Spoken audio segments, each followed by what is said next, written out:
welcome to Night Falls Vale, a new attempt at a podcast, trying to get our name out there. On this podcast, we talk about everything nerd and nerd culture. I'm Vale, the de facto leader of the group. I'll let everyone else introduce themselves. I never said you were the leader. You're the face. That's what I said, so that's what we're going with. This bastard being the son already. See? I'm Dreadnought, the guy you will hear the unworthy commentary in the background for no reason at all sometimes. And Torin, your humble moderator at this point. Definitely. He'll keep us on track and shoot bullets. Exactly. Like he fucker. just did. It's a Nerf gun, people. A Nerf gun. On today's episode, we got a pretty jam-packed, interesting episode. Today we're going to be talking about Wakanda Forever, since we just got out of the theater seeing it. Then we'll transition to a little discussion about Falcon and Winter Soldier, and finish up with a top 10 movie franchises finale. So, jam-packed show today. Lots of fun. All right. So, Who wants to start us off? everybody's opinion on the movie, I guess, to start. I'll start off with saying that Wakanda Forever was a great commemoration to Chadwick Boseman. They honored him greatly. I agree. With a lot. Well, every scene that he actually showed up in, he didn't speak. It was kind of like a moment of silence type thing. I loved that. And it was, if you want to compare this movie to the first one, I would say it's on equal terms except for music. True. I would agree. You do feel the void of Chadwick Boseman himself not being in there. Well, at least I felt it. So that was the one little gripe. I was like, yeah, you can feel he's not in there. Did you really want them to CG him in? It depends. Not really. No, it depends how you view it. Some view it as disrespectful. Some view it as honoring someone. So it depends how you feel, really. I really liked how they began the movie with, he's got this illness that can't be explained, and he's just gone. It was cool. It was cool. We're not. No. What? Don't bring COVID into this. Fine. We'll shoot that virus in the face. We should. Our moderator's got the gun. The Nerf gun. I thought Namor was very well acted and very good. I didn't expect to like Namor as much as I did, but it was very good. He wasn't. They portrayed him as the villain in the movie, but you can kind of understand where he's coming from. That always makes a good villain, in my personal opinion. Yeah.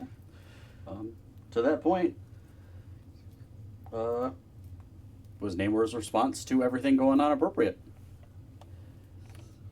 I believe so. Well, all right. He had a very skewed vision of it. It's like, who the hell knew his people even existed until he attacked that tanker? Everyone thought it was the Wakandans. Yeah. And they were getting dangerously close to his homeland, though. His home. So, I mean, I can get it. I can understand it. Yeah.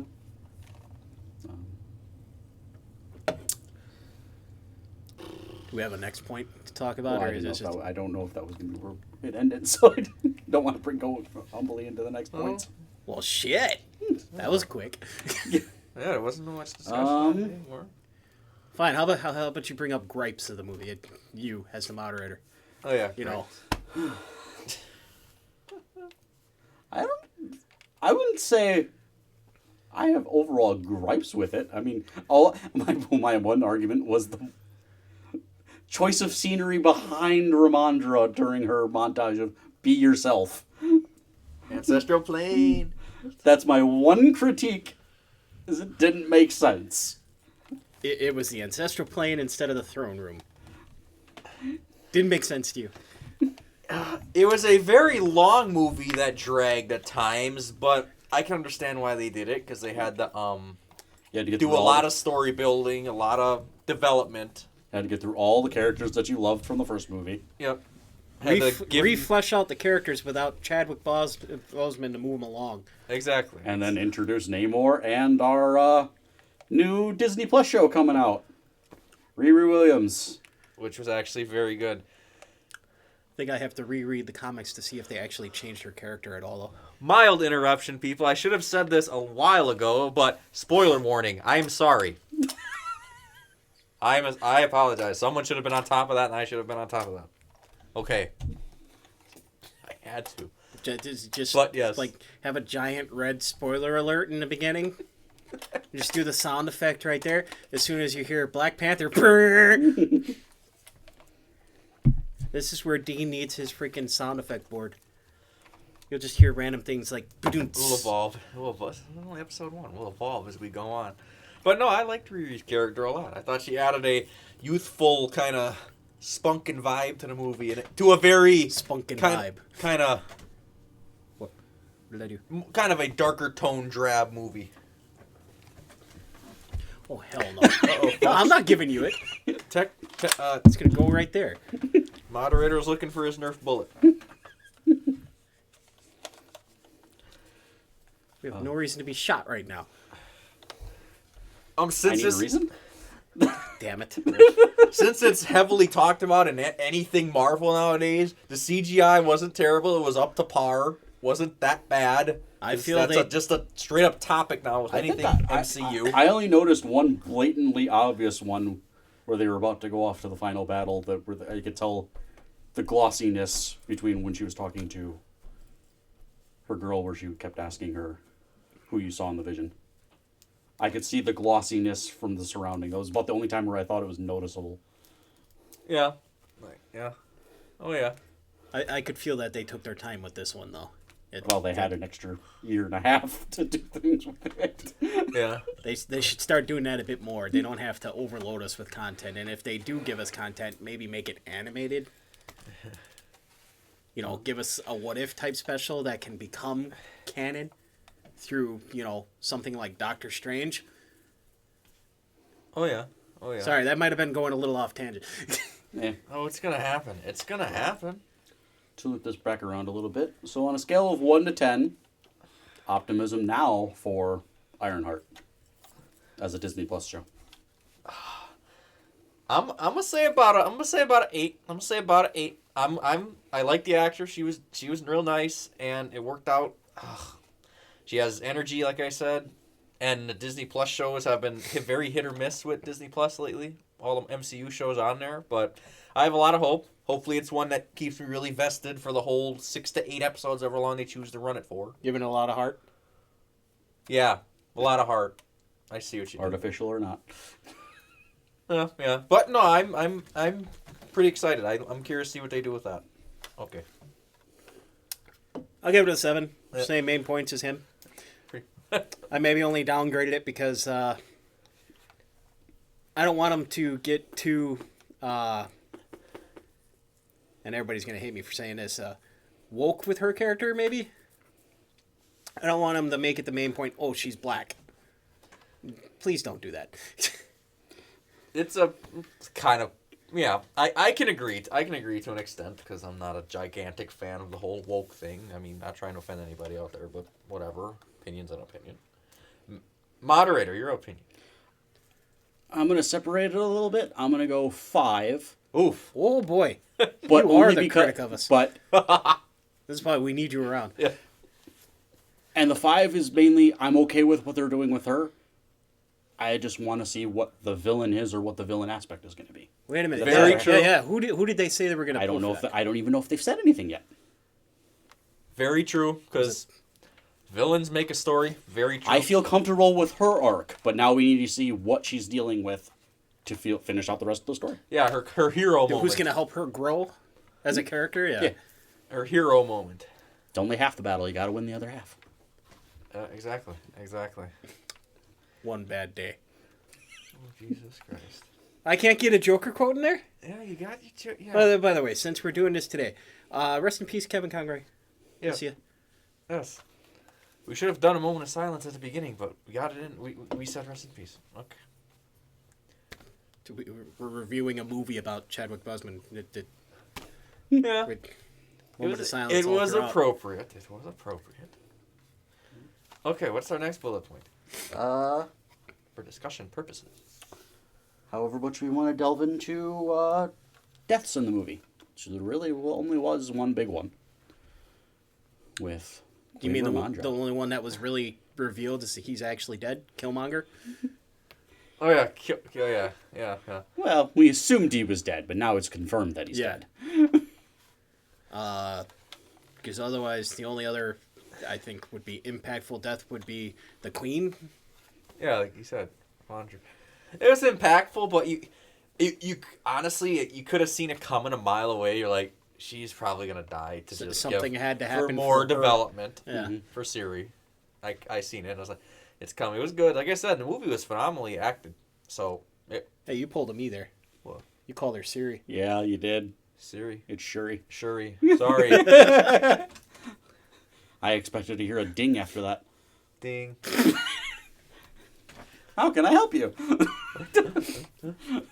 Whose phone? Yours?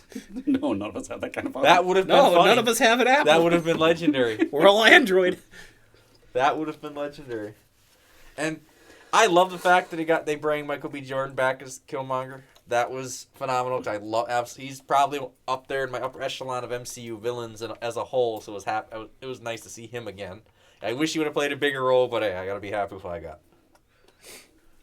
I mean, technically he's supposed to be dead, so what kind of role would we have gotten out of him other than that? Remember, there are people wanting him to be Black Panther, but he's very busy now, so he might not have been able to sign on for 1 million fucking movies. You know how Marvel and Disney are. Mm-hmm. You got to sign on for 10 movies. What? All right, here we're going to sign your soul to the mouse. If you can't live at least 10 years in this movie, ooh. Welcome to the dark side. We have Disneyland. Oh, wait, wrong franchise. Would you like a cookie or an apple? We have cookies. People tend to prefer the apple here. That's a really horrible joke. That's a bad Disney joke. Sorry, the dwarf isn't here. The dwarf is a friend, everyone. The dwarf is a friend. He's a very tiny man, so we give him a lot of shit. You ever hear the word hobbit? Yep. Find the halflings. My precious. Or Chia. Someone's talking about him. Okay, I guess on to the biggest point of this. The mantle being passed down. I thought it was properly passed down. Oh, yeah. I thought Suri. Sure. You got to put emphasis on it. Suri. Okay, I said it right. I thought that was one of the best aspects of the movie, how well they handled her transition into becoming Black Panther. I thought that was really well done. There was going to be no Black Panther until... They could have rushed it and made it just cheap and shitty, but they took their time, and which was the payoff of the movie. It was really well, even though it was a longer movie with a kind of slow burn moments, it got a good payoff. It got a good payoff with that. The movie made you feel it was the correct choice, but do we believe it was the correct choice? Some... After the mid-credit scene? Definitely. Some... Spoilers. We already said spoilers, so spoilers. if they're still listening now, they don't care. Some campaign that wanted some wanted Killmonger to take it, but he's dead, obviously. Some wanted M'Baku to be Black Panther, and I watched the movie, and I think he fit in his role that he was doing, so I don't think I could see him. And future role now. What about what he said right at the end there? I challenged to be king. Yeah, he could be. Yeah. Who's there to challenge him? Yeah, I was like... No one. The only other person that had any claim was Shuri. And she doesn't want to be. She's Black Panther. Yeah. So in the future, M'Baku is king of Wakanda, and Shuri is Black Panther. Yeah. It's protector. Yeah. But the elephant in the room, T'Challa, and revealed in the mid-credit scene, T'Challa's son, which in future installments will most likely be a Black Panther years from now. It'd be kind of great to have the Young Avengers. And it was actually really cool how that kid actor they chose looked a lot like a young Chadwick. It was like, whoa. It was perfect. So it worked out really good. Worked out really nice. Do you think they still would have done that if Chadwick had been alive? Because it kind of felt like they would have done that route anyway. Oh, yeah, I think they would have still... They were aiming towards that in the first movie. Yeah. Oh, yeah, definitely. These aren't for you, these are mine. The gauntlets. And then she actually got to use them in this one. Yeah. Because I know Coogler came out and said that before Chadwick passed is that the main thing he would have been dealing with was being gone for those 5 years, and then if that kind of would have led into not being around his kid for 5 years. Yeah. Which definitely would have hurt and added a different level of drama. Oh, yeah. I don't think we want to get into that. Daddy issues. Oh, my. My dad wasn't around. Would he go to buy milk? He just left without a trace. Gone. Mr. Stark, I don't feel so good. He had his own parental issues. Oh, screw you. I literally just caught that. Wow! You got dusted. I'm the big Spider-Man fanboy of the group, so they're going to be Spider-Man jokes, people. They're going to be Spider-Man jokes. Get ready. Get ready. I guess final point on the movie really is, where do we think we see these characters next? That's really hard to say. God, that is, because the MCU's direction right now is kind of in question. It's split in two right now. Yeah. Not as far as good and bad, but as far You got as a storylines. Secret Wars route, and you got a Kang route. Kind of. They'll probably converge in their own way, but it's like, where the hell's everyone going? Black Panther could go either way. Yeah. I see Shuri being more of Secret Wars than Kang, but Yeah. For everybody still in Wakanda, it's very hard to say, like M'Baku and anybody else we're seeing. There were reports that Okoye was getting her own Disney Plus.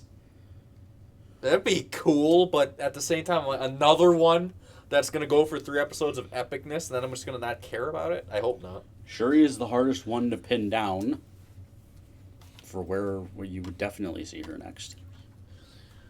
Another final thing about Wakanda Forever, it was a very, how do I word this? A very compact movie in the aspect of it didn't really have as much to do with the entire. It was a Wakanda and it was very subtle. It was a Wakanda and Namor's people kind of story. It didn't really you didn't have much as you had the only real aspect that was brought to the MCU as an entirety was the outer world impact of everyone needing resources because everyone is. And what's her name, Matt? What's her name? The chick that was in there.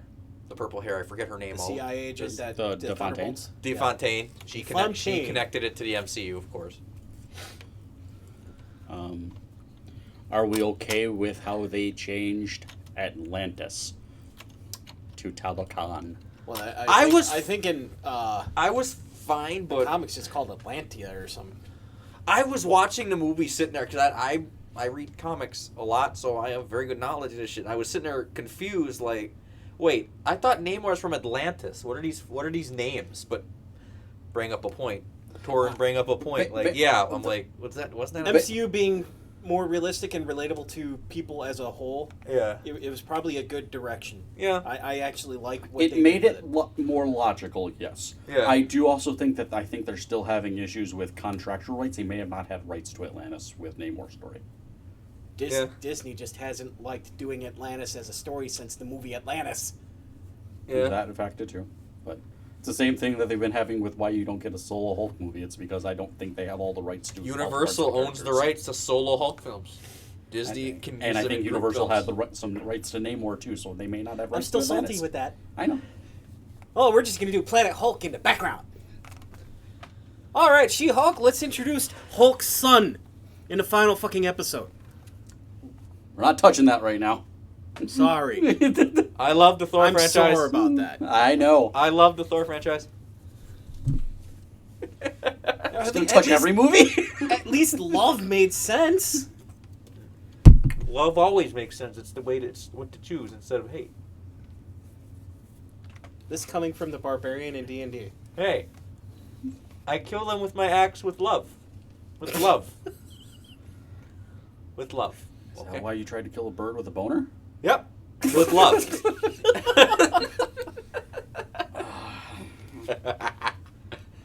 With love. I don't think I was around for that. Well, you were. Yes, you Was were. Yeah. You're the one that was mad because wanted to Matt didn't allow it. Oh, the helicopter dick. Yes. We're I told him mentioning, he was too far away. we're I did- mentioning I Dungeons did and make- Dragons, people. I did make it so that our podcast only reaches those who are okay with explicit material. Well, I would hope so, because I mean, it was tame for a while. Now it just started getting a little PG-13 R rated. It was tame for a while. We waited. It was 20 minutes before we did that. But as long as I'm here, it's gonna get the R eventually, people. So it was all fun and games until the helicopter dick came out. Yep. It usually is. Is that the sound it makes? Yeah. I don't actually know. Don't tell me. I don't want to know the sound that a helicopter dick again, since we're kind of derivating, my final thoughts would, let's say we had to give it a Wakanda Forever a scale of 1 to 10 grade, I'd probably give it a solid 8. I'd give a solid 8. A little slow at times, but I understood why they did the world building. Riri was great. All the acting was great. The action was sometimes subpar, choreography and shit, but it was still really good, and it was a great, kind of tribute to Chadwick Boseman's legacy as Black Panther. So I give a solid 8 out of 10. In a common trend of both Black Panther movies, the army has successfully depleted itself every time. We're out of people again. Oh, we're going to fight each other in the final of the Black Panther movie, and now we're just going to decrease our own numbers. And then, there was only 15 people at the end of that boat at the end? Yeah. They really did kill everybody off. He's like, all you extras? Yeah, that's what you are. You're extra. The only people that didn't die were the people with plot armor. Is that why Riri survives? Yes. Literally got plot armor on? Yeah. Literal armor, too. Well, I guess one character we will definitely be seeing sooner out of all this is Everett Ross, because he will be in Secret Invasion. The Riri one is a really bad joke, because, she's plot armor. Yeah, the whole point of the movie is, we got to kill her. Yeah. Which isn't going to happen. Yeah. I'm glad we said spoilers. I just gave Nice. But we're definitely getting Everett Ross in Secret Invasion. He's in the trailer. Cool. And his boss, DeFontaine. Yeah. So they're going to be opposite sides of the spectrum, obviously. Yeah. Which gives us a whole new fucking dynamic after watching Wakanda Forever. Yeah. Because apparently they were married at some point. Oh, yeah. Yeah. Okay, guys, final ratings. 7 out of 10. You're 7 out of 10? I'm agree with Dean. 8. It was a really good movie for me. There's some things I would have liked them to have done differently, but I'm fine with it.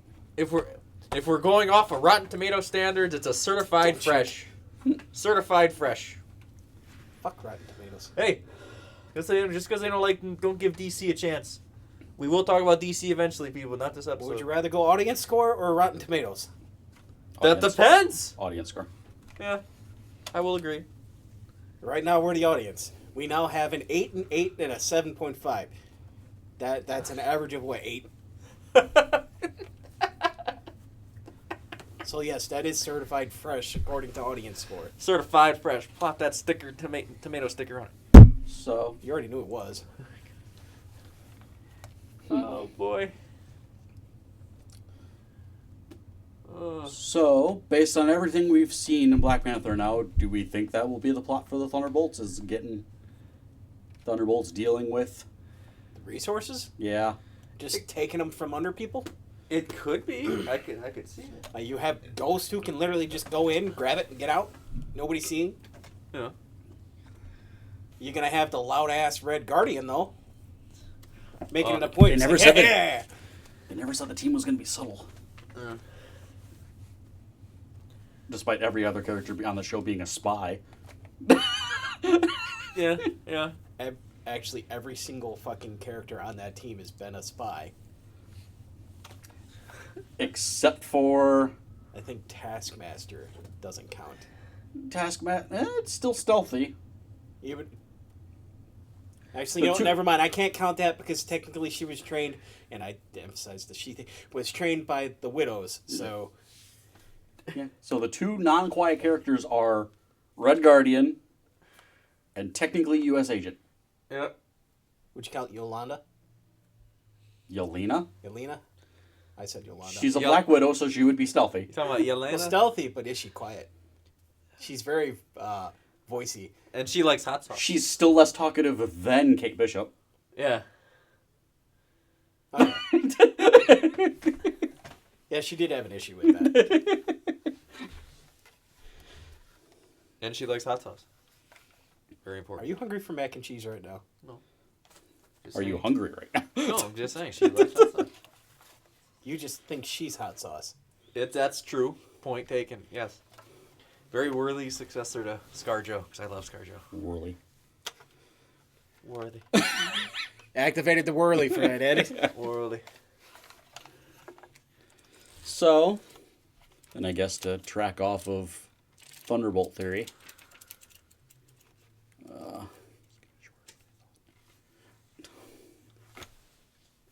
We've got about a half hour just talking about Wakanda. Yeah.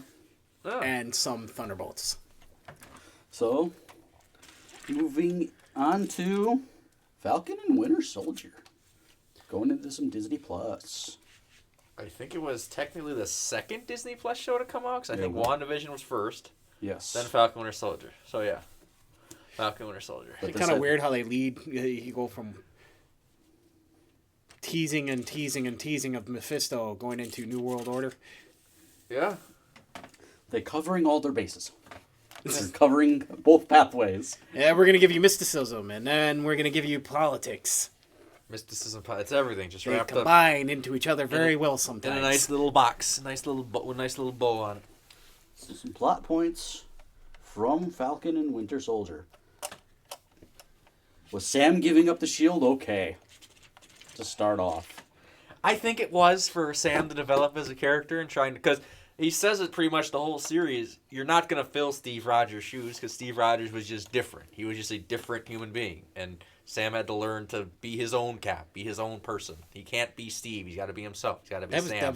So I liked it that they took a bit to accept the shield. Yeah, he didn't feel worthy yet. Yeah. That was Zemo's whole point. Yeah. There was nobody like Rogers, was there? Yep. Big old Blue. Was that his words? Blue? He called him Mr. Blue, Blue-Eyed. Mr. Blue Eyes. Yeah, Mr. Blue Eyes. Mm-hmm. Which is a joke amongst the internet. It's like, oh, hey, Rogers loved to fucking fight Nazis, but what was he? He was basically the image of a fucking Aryan. It was a mistake, though, to give it to the museum because he should have realized that they were going to try and do something with that shield, regardless of him not wanting to be. Yeah. Give it to a museum. So, What? Give it to the museum. I agree. Oh, give it to me. I heard give it to me Zemo for some reason. I'm like, what the fuck are you saying? No. Nobody cared who he was until he put on the mask. Speaking of, since his name came up, I absolutely love that they gave Daniel Bruhl another shot to be Zemo, and they let him have his damn purple hood. They let him have his purple mask, and it was great. He was badass Zemo because I wasn't too satisfied with his appearance in Civil War. It just wasn't Zemo to me. No. So I'm happy that they finally let him be Zemo. What about his background?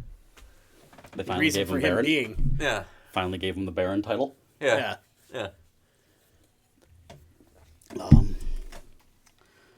Purpose of the Flag Smashers. Were we okay with the way they took away or made their characters go?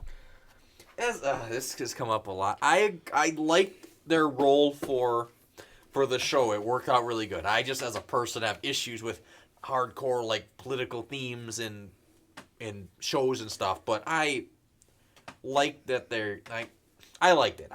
For the show it worked. Getting super excessive on one ideal. Yeah. What Dreadnought said. That's a good way to put it. They were dislikable. The show made you really you They were kind of dislikable and understood. likable. You understood where they were coming from, but at the same time, you're like, You liked her up until the point she's like, yeah, I'll kill them just cause now. What? it's true. I kind of was like, I understand where you're coming until she killed oh god, well, U.S. agent now, current U.S. agent, until his partner got killed by them. Then I'm like, okay, now you're just killing people. Then it's like, okay. I mean, technically, when she killed him, I don't think she was intended to kill him, because technically he went into the pillar and that killed him. Yeah, technically. But after that line got crossed, it didn't matter. It did give us the badass parallel of why am I... Captain Walker? Yeah. Captain John Walker.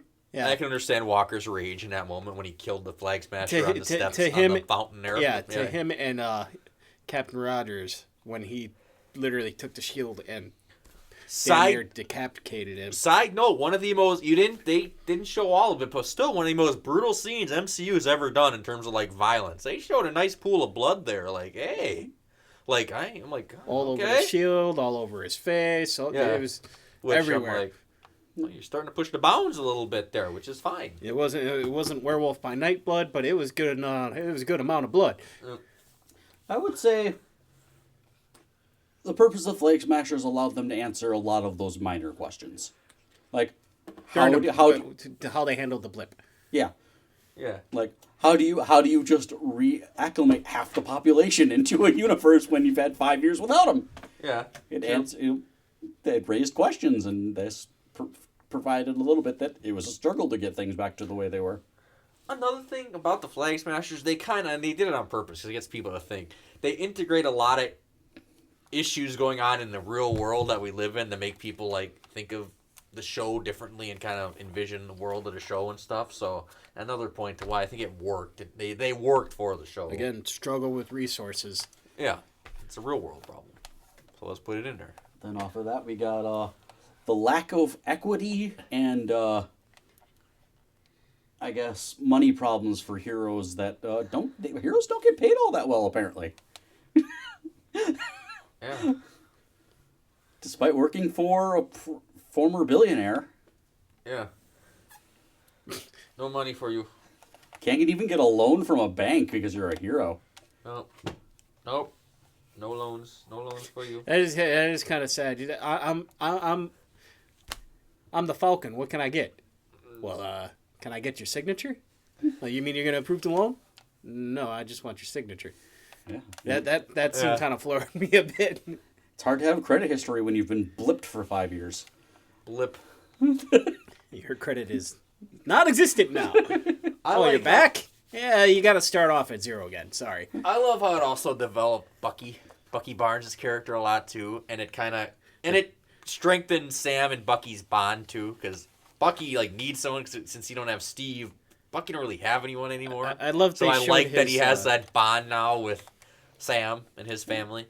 That was a very nice development. I like they showed his PTSD. Yep. I mean, we always knew he had fucking mental issues thanks to being reprogrammed by Russia and Hydra. And he never followed rule number 2 the entire show. What's rule number 2? Don't hurt people. Nope. Bucky's been very important to the MCU as a whole. I guess now you know why he's on the Thunderbolts and not the Avengers. Yeah. Which is weird, because if we look at the Avengers... If we're right in our plot point, maybe Bucky just joins the team so he can get revenge of Wakanda for taking off his arm. Yeah. But in Wakanda, he's known as White Wolf.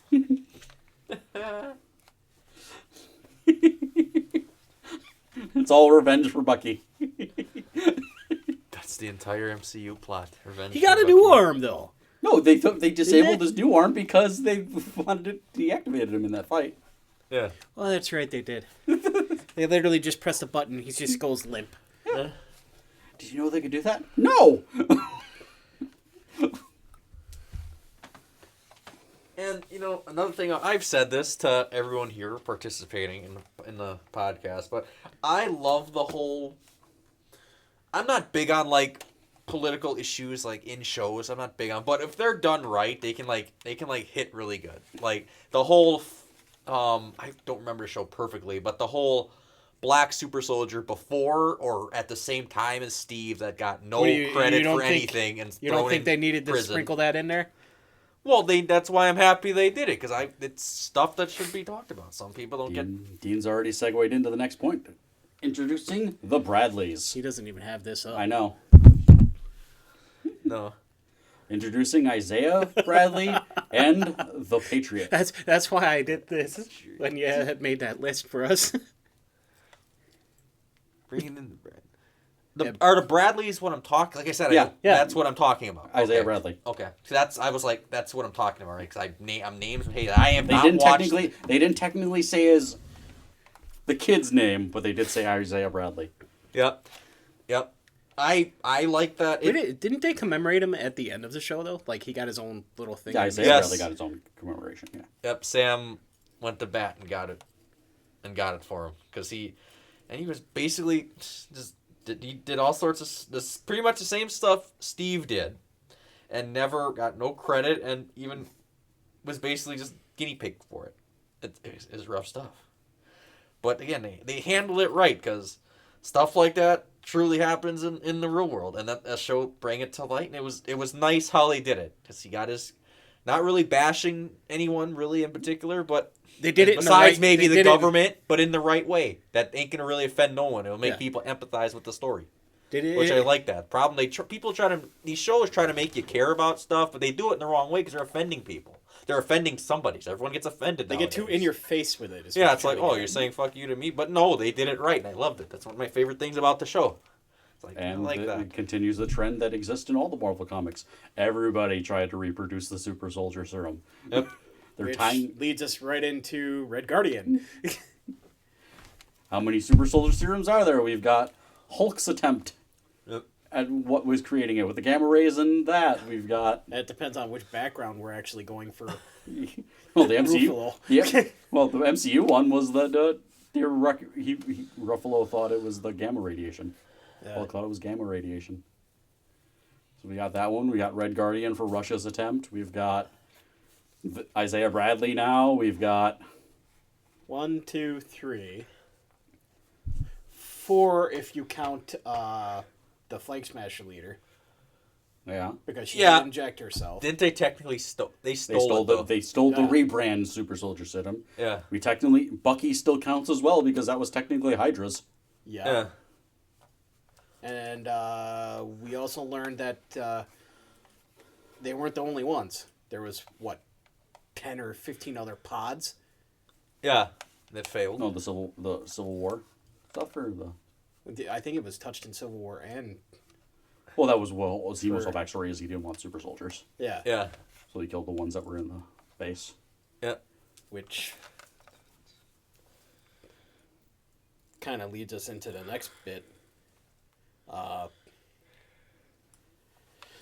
We touched on it. Zemo and Thunderbolts. Yeah. Are we gonna get Zemo and Thunderbolts? Because it doesn't feel right that he wasn't on the poster. Yeah, and in the comics, he's the one that created the damn group. Yeah. Or at least the initial group. Yeah. So it's like, you gotta put him in there. Now we just have... I'm excited for it either way because...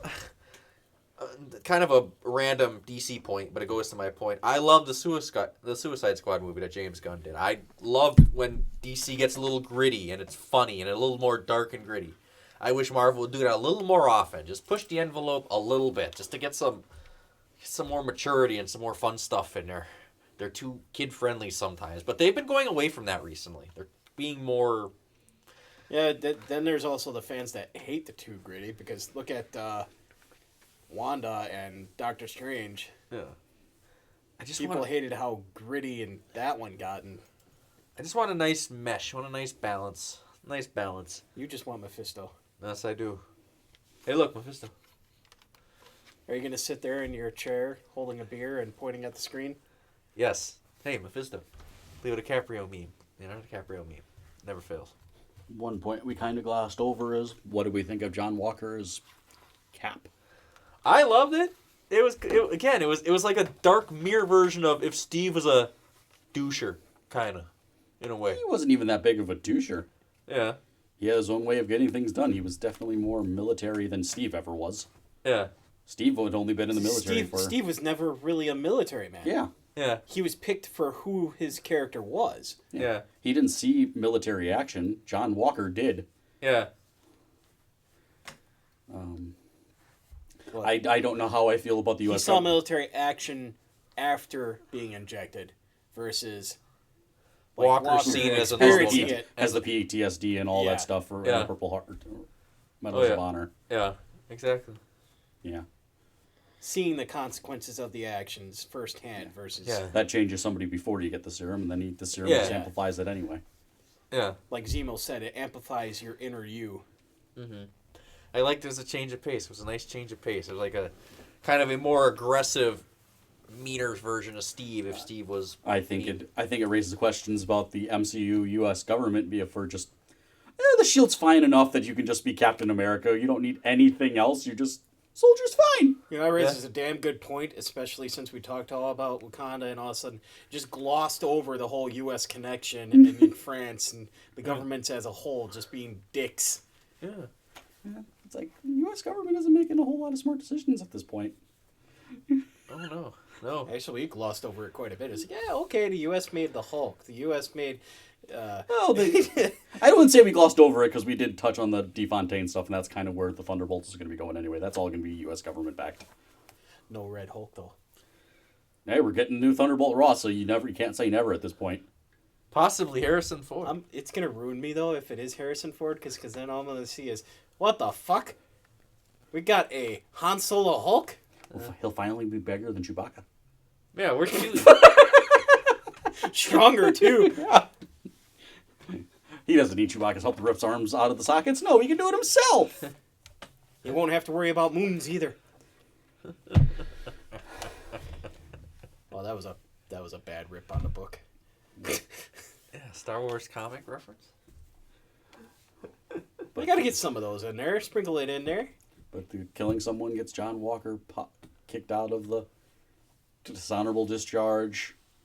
No longer Cap, even though now he's got super soldier strength. Well, that's because it was on camera. They made a point of Yeah. everyone being social media. Oh my God, world star. This guy just killed somebody on a freaking fountain, bro. It's probably one of my favorite action scenes is Bucky and Sam versus U.S. Agent. That was a great fight scene. Yeah, it was. Still want to call out the final smack where Sam has the shield. Actually, you know what? That scene doesn't get enough credit because if you think about it, there was one super soldier, Sam has a super fucking suit, and then you just have this soldier facing off with him with a fucking shield. Oh, he has super strength at that point. Did he? Yeah. That's how he could get... Oh, that's right. He got injected before his friend died, and that... Yeah. I do want to call out, because Marvel still, or Disney still hasn't changed it, in the final attack... where he gets spun around and they fling U.S. Agent into Sam. After they all collide, you can very obviously see the shield on the ground being dented. What? Go. I've I think I was way too distracted to even notice that. You can go watch a scene. You can very obviously tell the smack that the shield is dented when it hits the ground. That was a hubcap attack. Okay. It's still changing. I just rewatched the show. It's still there. You're the only one who actually went for the refresher course. I'm the moderator. I got to be prepared with some kind of thing. Yeah. I Instead rewatched of a gun to shoot us. That's if you guys get too far off track. I've been doing pretty good so far. I guess the other big reveal for this, Agent Carter as Power Broker.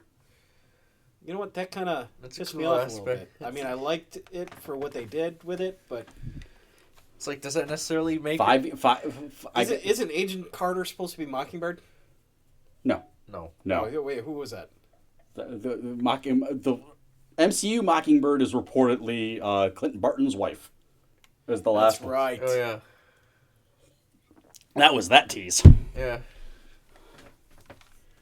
Even though we do have the Agents of S.H.I.E.L.D. show Mockingbird as well, so Which what's all canonized and not at this point. No one knows if that's even a thing. I think they threw Agents of S.H.I.E.L.D. out the window. Sorry, Agent Coulson. The man he's the whole point of the Avengers come together. And then nope, sorry, your whole show is just a fever dream. Yep, we're done with this show. We're done. But Totally done with it. my expectation is Power Broker is going to be the one behind everything for whatever Armor Wars is going to be now. We don't know if it's a show or if it's going to be a one special, but... You think she's going to be selling the technology behind it? Like she made that tease at the end credit scene at the end. It's like, now we have access to all this new government and technology. Yeah. So Stark's Designs is going to be out there, so we got a guy... Is Hammond going to make another... Did he Hammer? die? Yeah, Hammer? Hammer. Yeah, Justin Hammer. I think he said he was up for it. I don't know if they ever talked to him about it. I thought I saw the actor say that. Yeah. Hammer could be a thing. It just seemed that We kind of already.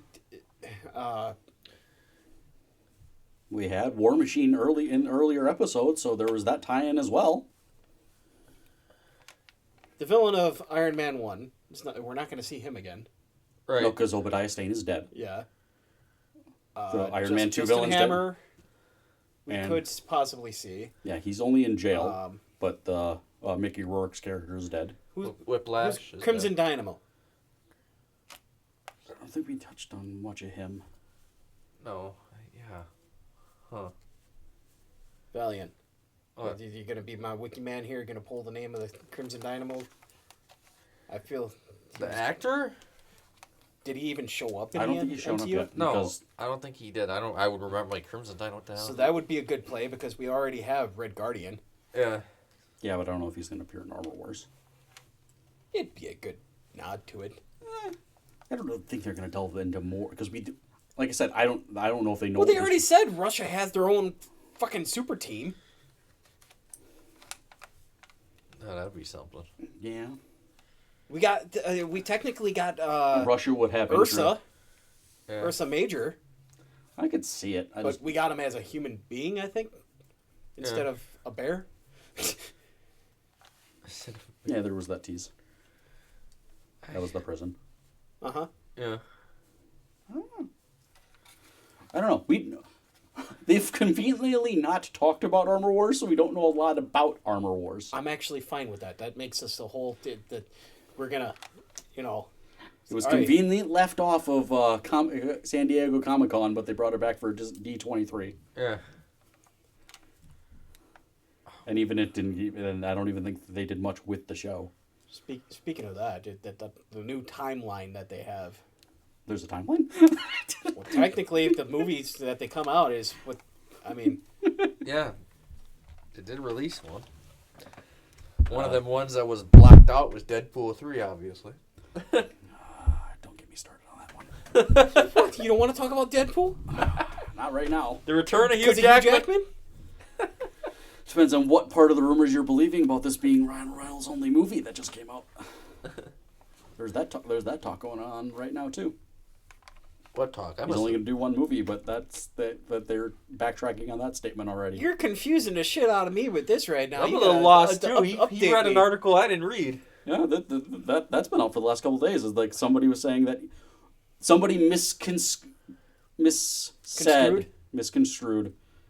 that he said he's only working on Deadpool for the next 2 years, and everybody took that as he's only making one more Deadpool movie. But he's just saying that's all all he said was that this is all he's focusing on for the next 2 years. Yeah. And Ryan Reynolds just came back from a sabbatical too, a break from acting. So how he said it the first time, he meant it as this is all he's focusing on for the next 2 years versus everybody thought he was saying this is the only movie he will be making. Yeah. Oh, okay. Yeah, we're going to bring Deadpool in a universe just to kill him off. I mean, he is the one that doesn't fit currently with anything they're doing in the MCU. It fits. They killed off Thanos. The reason for him being, technically, mutants weren't exactly a thing yet. They're coming, though. Yeah, that's a point. Deadpool just does not fit anywhere right now. Even though that's sort of his thing. He'd be at war with She-Hulk with fourth wall breaking. And they're not going to touch on X, and they're not touching anything with mutants until after Kang.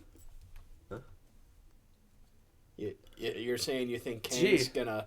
No, they just can't touch anything with mutants until after Kang. That's one reason why I'm actually very excited for Ant-Man and the Wasp: Quantumania. Yeah. Because if you watch that trailer, you can see all of the different, types of people and alien races that are going to be shown, but they're just going to gloss all over that. Mm-hmm. Yeah. And it kind of pisses me off, too, because that's like another Hulk storyline that they're just going to throw out there. Watch them use Hulk's whole miniverse where Doctor Strange decided to shrink him down, and he ended up being in the miniverse. This is what I call it. It's not the official name. He ended up The microverse. the microverse. Thank you. How the hell is miniverse microverse? Marrying a chick there, same way he did on Sakaar, and having a whole tribe of people there. Yeah. Watch that tribe be mentioned. So what you're saying is Hulk likes to plant his seed everywhere. Yeah, he does. No wonder you identify so much with the Hulk, Valion. I really don't, though. That's the thing. I get the joke, but that's funny.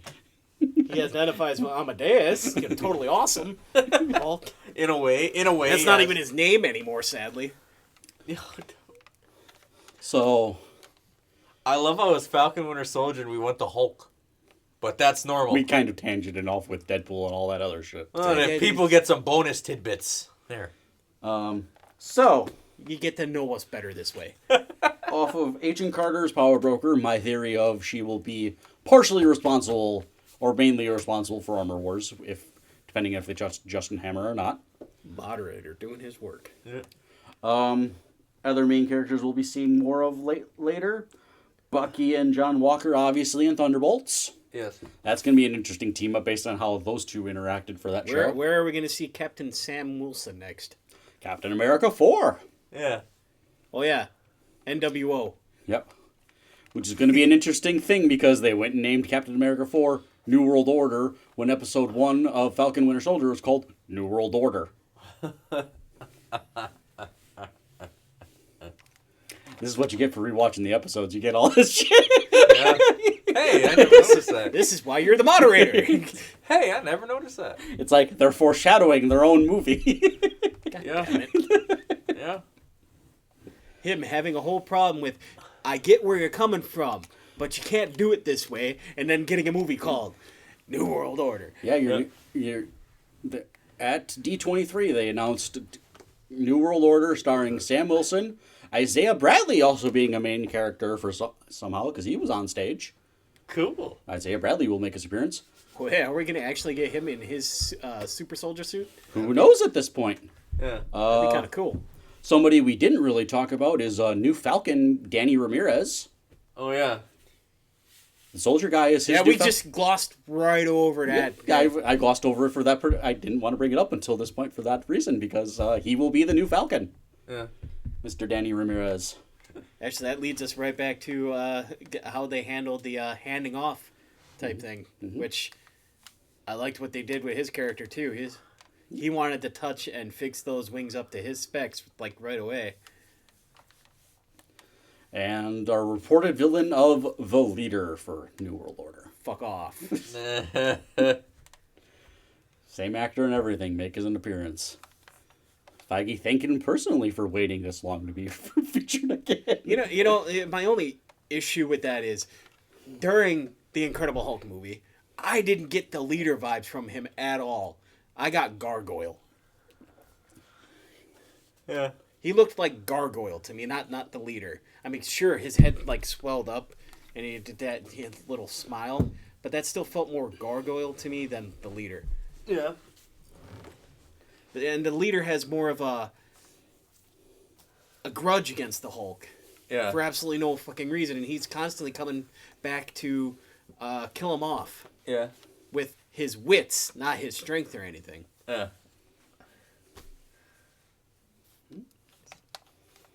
This is just the Hulk talk. Don't get me. Hulk talk. Oh, we'll get to plenty of that. No, he won't. Oh, He's only sprinkled in.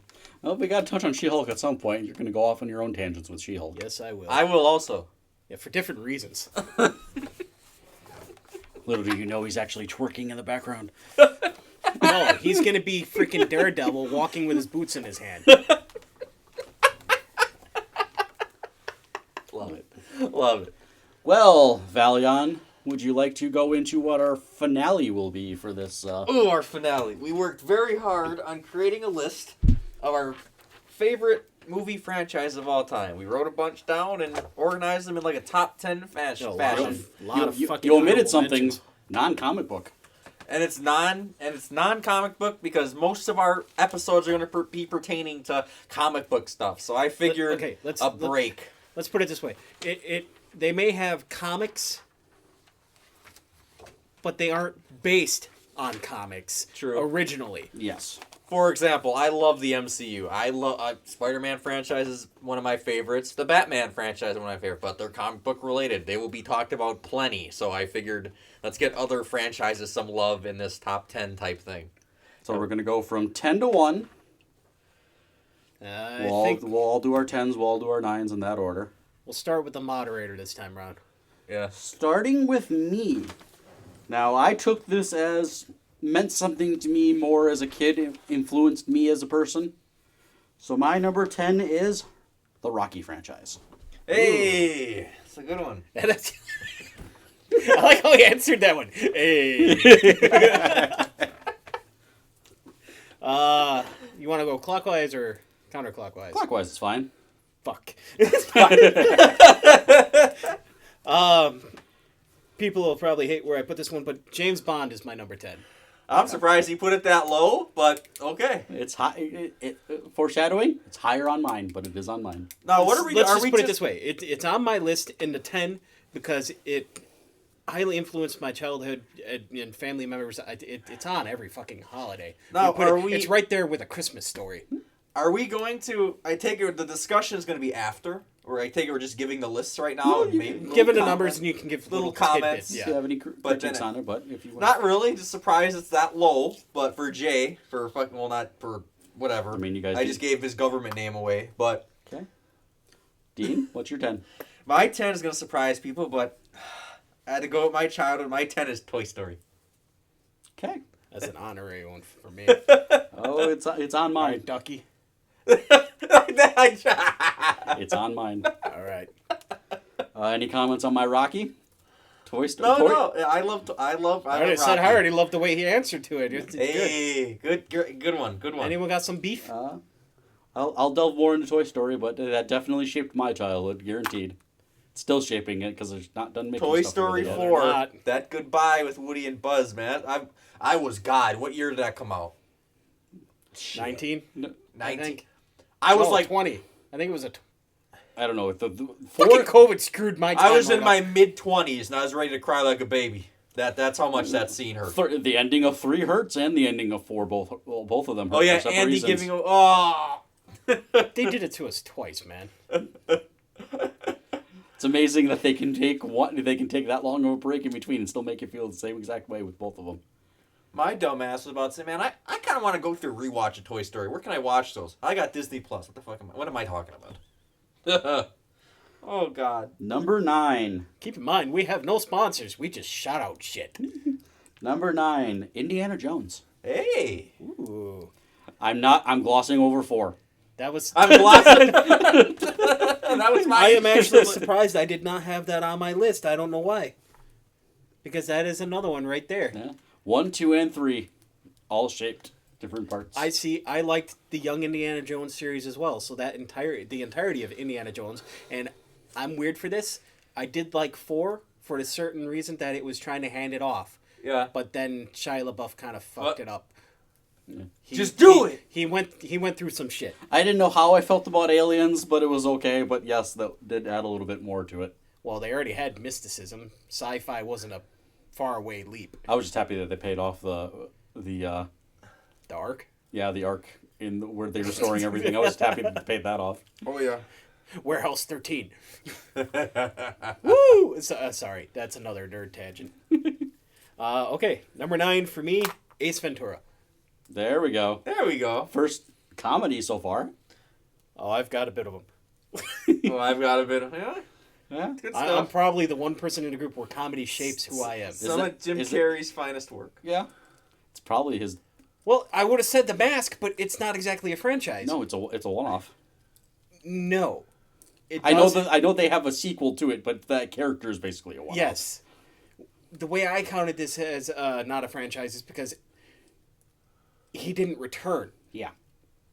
It's a different And then they character. changed up the whole storyline to actually being a part of Loki's mask. And it just changed up what the mask was. Is Ace Ventura Carrey's second biggest franchise?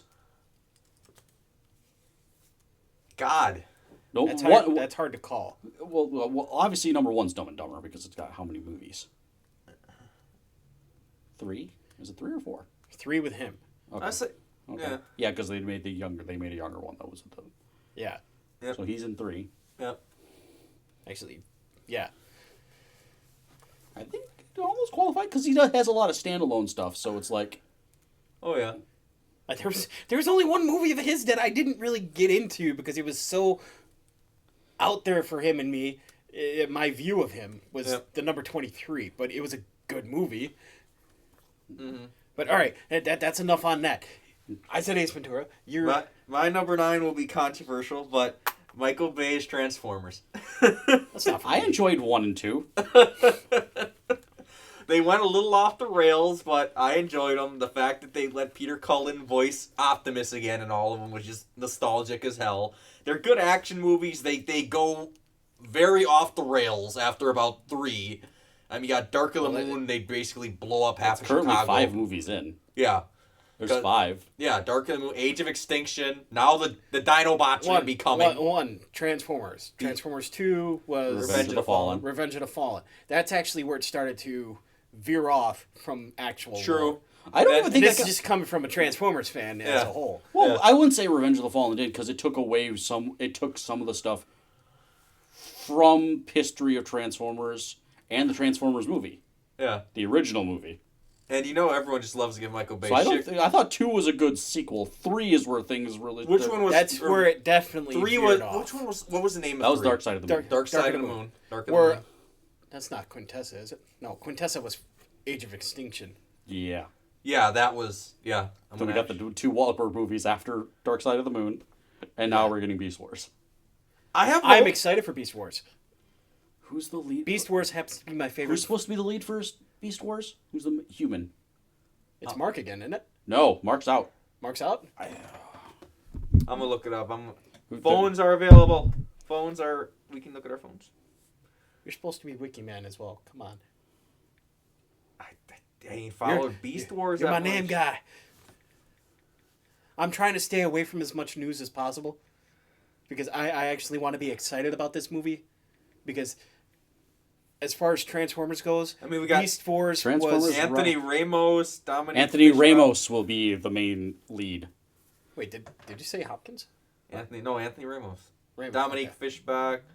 And Oh, they ain't got much cast yet. Yeah.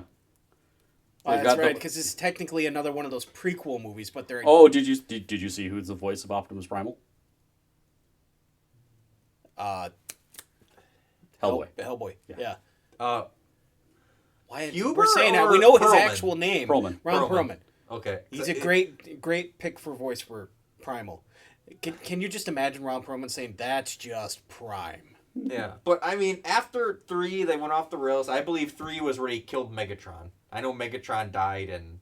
He actually died in 2. Yeah, and and they I love... revived him in 3. Yeah. Then Age of Extinction went a little bonkers. And last night, I had issues seeing Optimus as a villain, even though he was technically possessed. I can't... Optimus is one of my favorite heroes in fiction, so I Age can't... of Extinction is where we introduced Unicron and did nothing with it. Yeah. Right? So, yeah, exactly. Yeah. So... No, Age of Extinction was the 4. Yeah. Oh, yeah. Last no, night is 5. Age of Extinction is where we got a Galvatron with no Megatron. Yeah. Yeah. We used And the Megatron's Dinobots. head. And the Dinobots. Yeah. And on one quick more tidbit on Trent, one of the best movies in that franchise that ain't been talked about was Bumblebee. Bumblebee's own movie was one of the best movies of that franchise to me.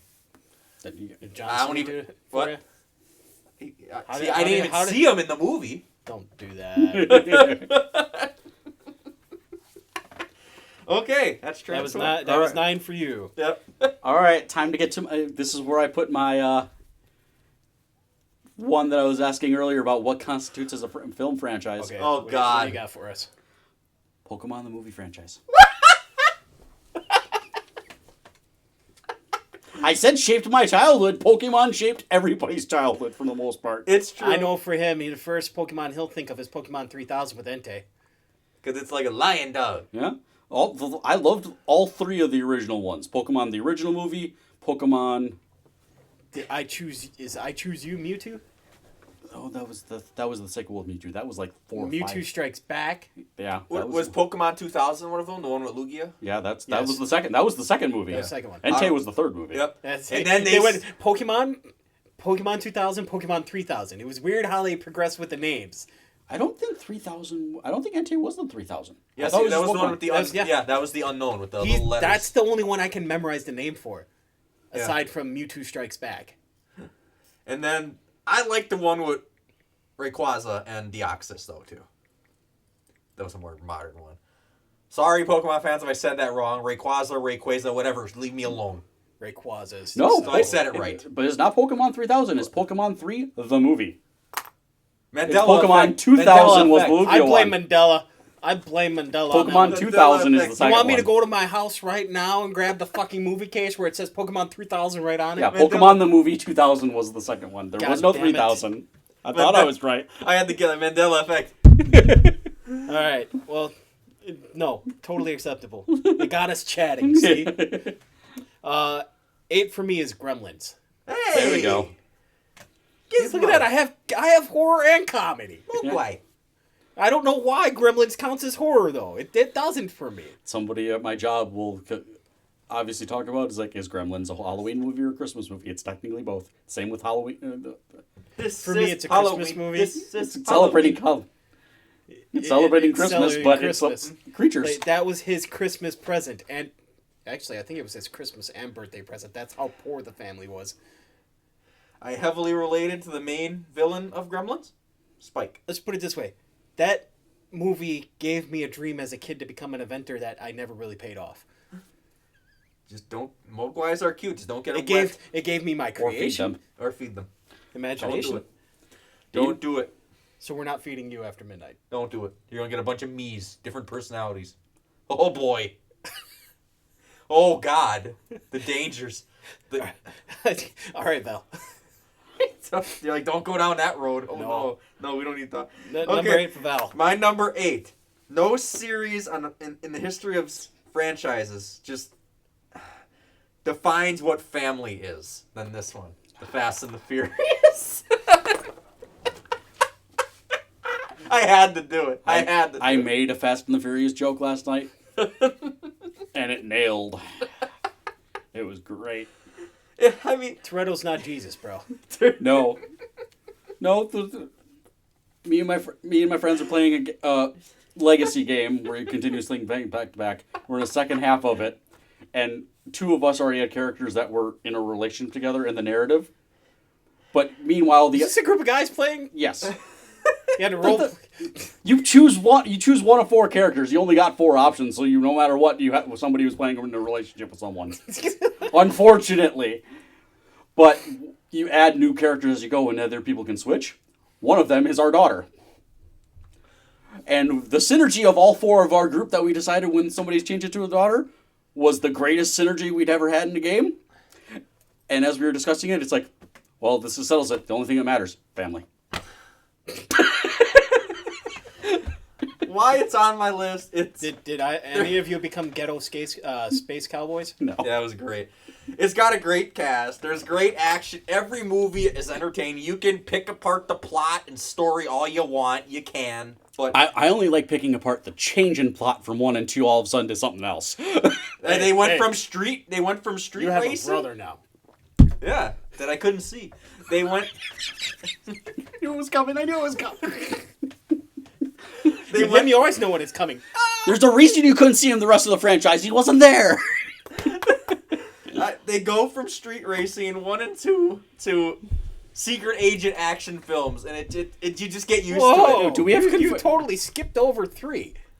Oh, and then Tokyo Drag Racing, then action, hardcore action. So What's wrong with Drift? Did we ever Nothing, get? because the star of that movie was a '67 Mustang. Did we ever get confirmation that Aquaman is the villain for the last one? I don't think we did.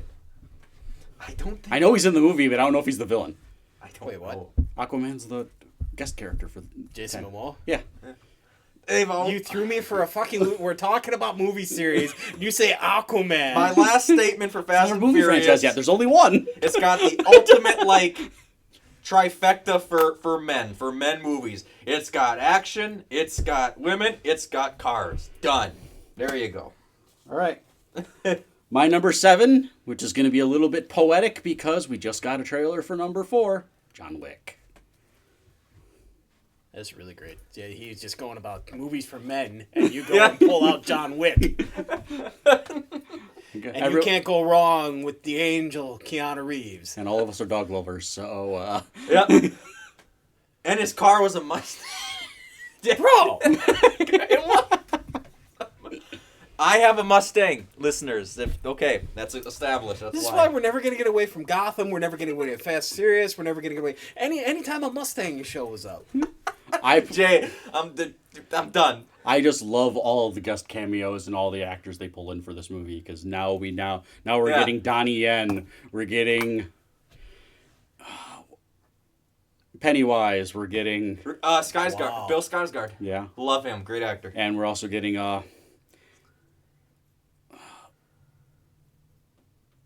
the other Japanese guy that he always plays roles with that he was in 47 Ronin with. He was a leader that's also in I'm bad with names, so I'm not going to be able to tell you. No, it's Watanabe? Japanese. No. Yeah. Ken Watanabe? No, I don't think it's Watanabe. I don't think it's like Ken Watanabe's in He's my in head. Bullet Train. It was the guy. Oh, that guy. That guy, the dad in Was it Bullet Train. Watanabe? No, that wasn't Ken Watanabe. You'd know. Ken Watanabe was the Last Samurai with Tom Cruise. Oh, I love that. Damn it, that's not a franchise. I keep thinking his name's Tadakasu, but I don't think it is.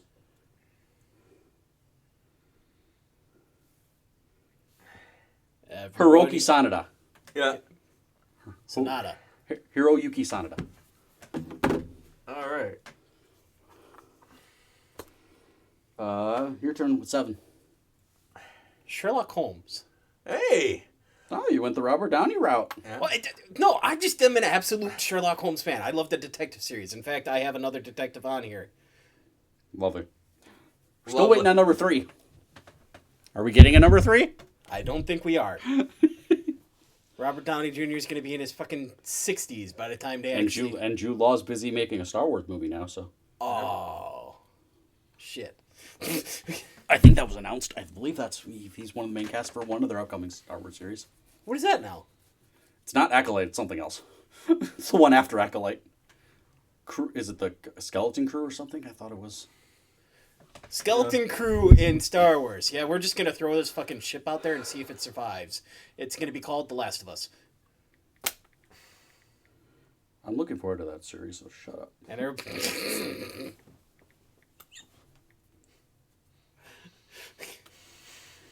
that was a horrible joke. Like, I know it. Oh, God. Because it threw in like 5 different franchises. Yeah, I do want to see another one of Robert Downey Jr., though. I do.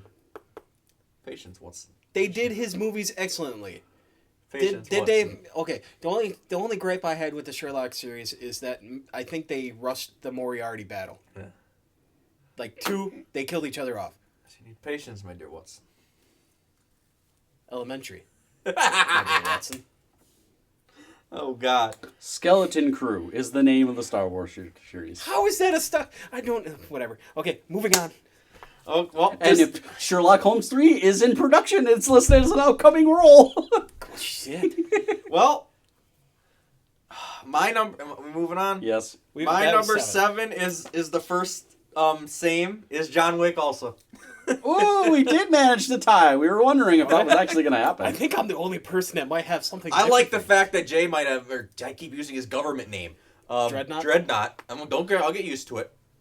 I like that I he showed has. yours to Val, so I don't care.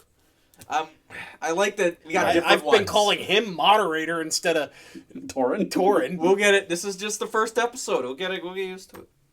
But no, pretty much the same reasons as our moderator said. Their action. They always have a great guest cast. They have some great action set pieces too. Some great choreography and all them fights. They're all. Oh, that's great. what happens when your director's a former stuntman. Keanu Yep. actually Keanu's trained a god. in gun handling. Yeah. That made the movie all that much better. Yeah, he wanted to do all the car stunts himself too.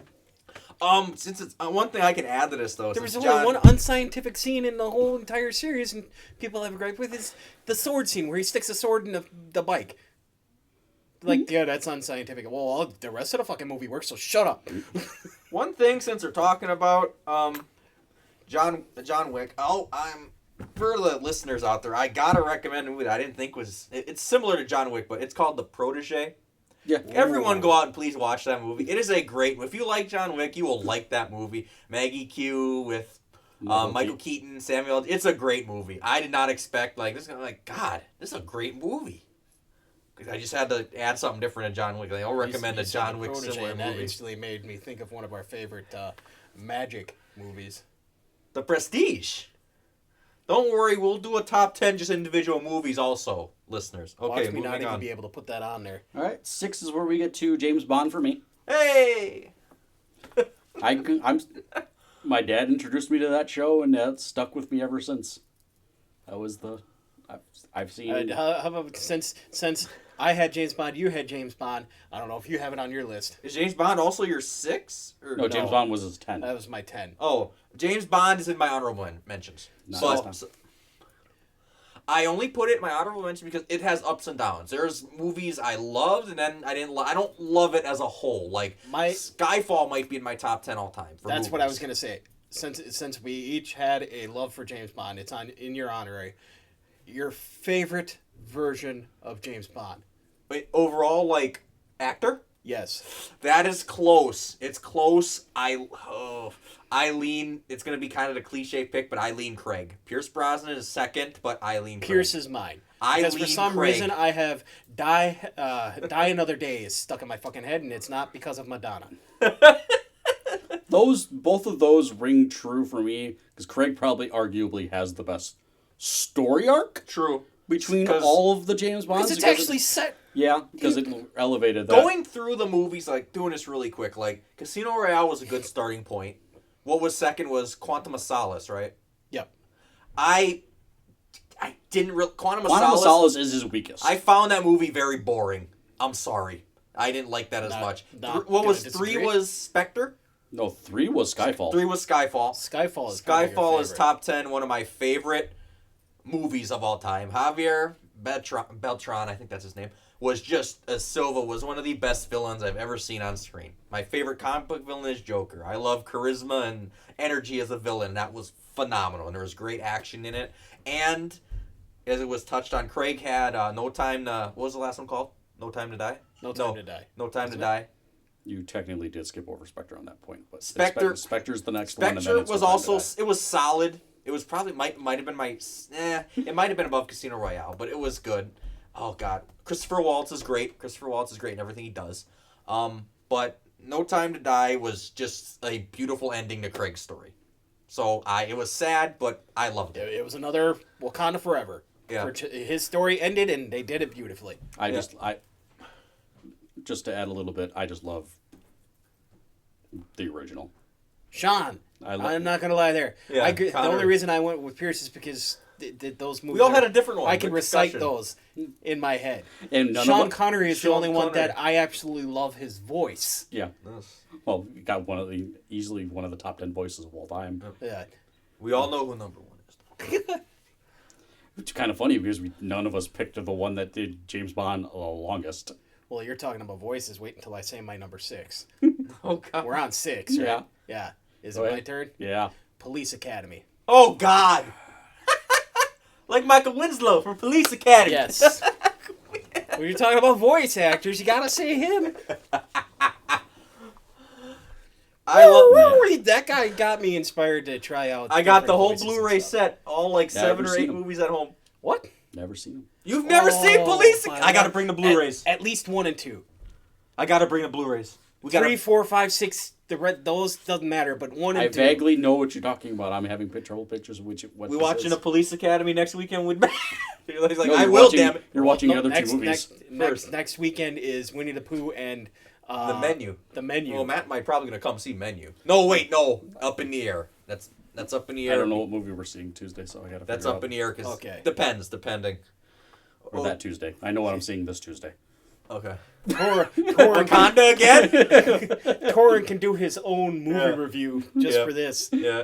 Send me his recording of the review, and I'll just put it up as minisodes. All right. Are you done with Police Academy? You got any more to say? I don't. You're like, there's not much to say. How much more can I say about Besides Police Academy? You have so many name actors in there that gone off to do a lot of other better things. All right. My number 6 is going to be pretty popular with people, but it's the Conjuring franchise as a whole. Probably our main. Do you have any other horrors on there? Because I don't have any horrors on mine. Going up my list. Nope. Depends this is on my what you only consider horror. Depends also, but this is my main horror representation is the Conjuring. I didn't want to put like Friday the 13th, which I love. I love Nightmare on Elm Street. I just wanted to pick the best movies.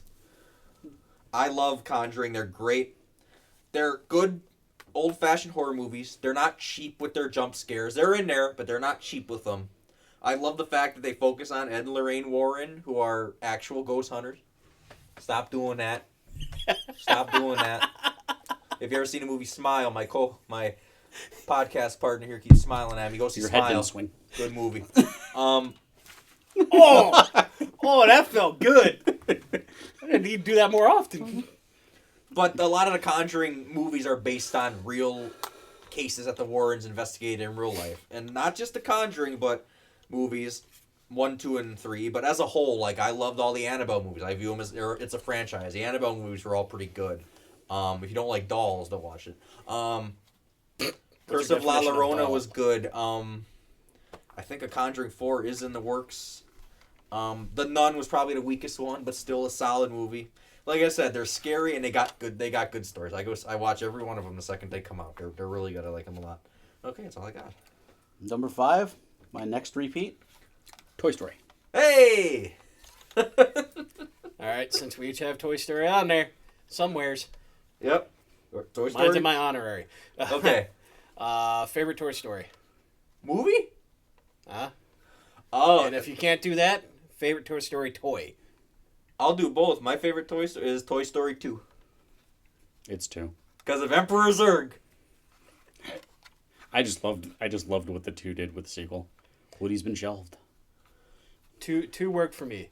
Wanna know why? Because I know the backstory behind Woody. He was actually supposed to be the villain in Toy Story 1. So them doing what they did with him in 2 worked for me. Oh God, my favorite toy from Toy Story. Oh, that's close. I love Buzz, but everyone loves Buzz. Oh God, Buzz, let your clocks. For me, it's always been Rex. Rex too, and you can't hate on Ham, old John Ratzenberger from Cheers. That's who voiced him. Am I bad for this? But Rex's voice, I gotta say, rest in peace too. Yeah. Right. Yeah. I don't know. I thought Ratzenberger was Ham. Ratzenberger's Ham. I was trying to say Ham. I forgot to say Rex's Ham. voice. I was talking about Ham, but I don't know who the voice actor for Rex is. I don't know either. I don't think Ratzenberger's still alive. I don't know. I love Slinky. Who don't love Slinky? Mr. Potato Head. And even though he's changed voices. Buzz is my favorite. One of the greatest ships that finally happened, Woody and Bo Peep. Took off the makeup and she could look like a whole different. Nope, I gotta take back what I said. Wallace Shawn is still alive. I thought Ratzenberger is dead. Is he? I think he is. Oh no! God, I don't know. John Ratzenberger.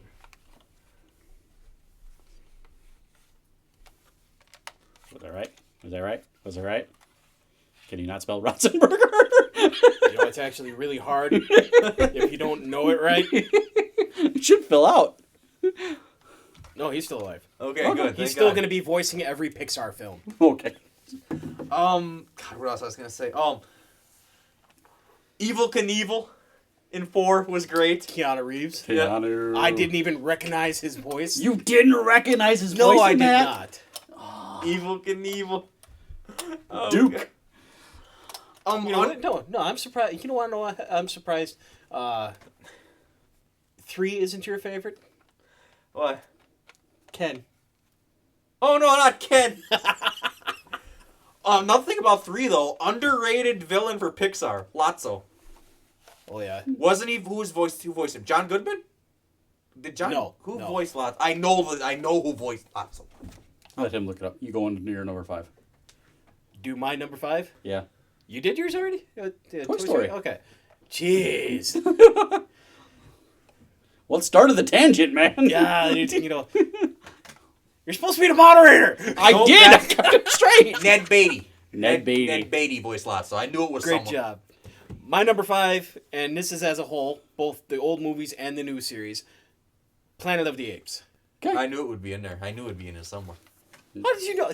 I know the movies you really like. I know they're going to be in there somewhere. We knew we were going to know most of each other's top 5. I grew up with that one, and this wasn't even influenced by anyone. This is just waking up, nothing being on television, and oh my god, here's the old EMC and TV monsters! shows. You blew it up! Yes. Yes. There's 5 Get total your movies damn right now dirty paw off me. I can't even say it right. There's 5 total movies for that right now? The two original, the new one, ones. The new ones are the really Wahlberg good. one. We're going to have... Yeah, surprisingly, people hate that one. But I'm I saying thought that- it was a good reboot. Yeah, that one's the forgotten one. Because then they started with the whole Caesar arc with Franco. I thought it was a good reboot. I love Who's only Caesar. in the first one. Caesar was great. I love Caesar's act as a character. I like the new series for Planet of the Apes a lot, actually. Yeah, that the guy playing Caesar will tease into my next one. Was it Serkis? Andy Serkis? No. Yes. Yes. I think it was Andy Serkis, who was the greatest mocap guy. No. I love that line in the movie. All right. All right, 5. Sir. My number 5 is kind of 2, but I meshed them together just because they're kind of intertwined in their own way. And our moderators gonna be like, "Oh boy." 5 is Alien/Predator. That is a movie. But are you saying the Alien versus Predator franchise? Or are No, you the saying Alien and the Predator franchise. 2 separate franchises. I don't care. They're going in the same thing. Two I don't separate care. I don't care. franchises. We're not arguing If this. you were going to rate one higher than the other? If I had to put one Why do we higher, do it? I Why do would- you do I'm this gonna to talk me? about both of them regardless. I don't care. But if I had to put one at 5, it'd probably be Alien with a slight edge, because the second movie, Aliens, is one of my favorite movies Sigourney? of all time. Sigourney Weaver's great, but no, Aliens too. Directed by James Cameron. Alien 1 is a classic horror movie. Kinda. Then Aliens went into like a more action theme. And it's been action almost ever since. And Alien 3 with the whole runner and prison one was kind of... until we got Prometheus? Was kind of weird. Resurrection was just one of the weirdest movies I've ever seen in my life. Alien Resurrection. And now we got all of Prometheus. Prometheus I liked because they tried to expand on the lore, because I love the xenomorph lore. But it convoluted the whole franchise. Then you got Covenant. It just convoluted everything. Because people liked it when the xenomorphs were it was scary. You're like, holy crap, this is a random alien that's just out in space. But Prometheus kind of gave him a backstory, and it made people not like it as much. We got 2 backstories for the aliens. we got the predators making them, the alien versus breeding them. predator to kill for their hunt. And then we got Prometheus, where they're... To touch on Predator real quick, 'cause like I said, you could put either one there. To touch on Predator 1 with Schwarzenegger. Arnold Schwarzenegger. Get to the chopper. One of the best lines in movie history. the chopper! One of the best lines in movie history. I don't care. Fight me. Predator 2 is a disrespected movie. I don't care. But it was great. I love Danny Glover. I don't care. Great movie. I just watched that the other day. Predator. Which one is after that? Predators was actually a good movie. I liked Predators. It was solid. Is that the one where they're actually on their planet? Yes. Yes. Yeah. Good movie. The Predator was a very weird one. That one didn't really do much for me. The one where it's kind of like dealing with the psychiatric guy and I stuff. know what he's going to end on. I didn't like that. Now, but one of my favorite ones on Hulu is Prey. I love... I didn't even watch that yet. You should. Neither It's have I. great. It's a great movie. It is... It's wasn't just like, I expecting didn't- much because it was a Hulu movie. But I'm like, I like this May have movie. just jump-started its Well, own that's- Assassin's Creed style movie franchise. That's just like you and Well, the next one I would honorably mention here. What's the other one? Hellraiser. oh, Hellraiser? You're like, oh, this is probably going to be shit. And then you watched it. You're like, oh, they're starting in Serbia. Oh, it was good. But yeah. I mean, AVP, Alien versus Prey, you can take what you want. It's like that movie's almost like a fanfic come true. Hey, what if the Alien and Predators fought each other? Boom! Let's make it a movie. It was cool. Then, don't get me started, Requiem, you could barely see what was going on anyway. That's how dark that movie was. It was like a DC movie all over again. Like, what the hell's going on? Dude, that was DC before DC. I can't see nothing. That was DC before DC. All right, there we go. Alien / Predator. Paying off my Andy Serkis for Lord of the Rings. My precious. You want to not aim the gun at me when you say that? It's not aimed at you. It very easily. See? Lord of the Rings, also known as Marathon Man. No, good I thought movies. The Marathon one was 1917. Oh, I love it. Yes.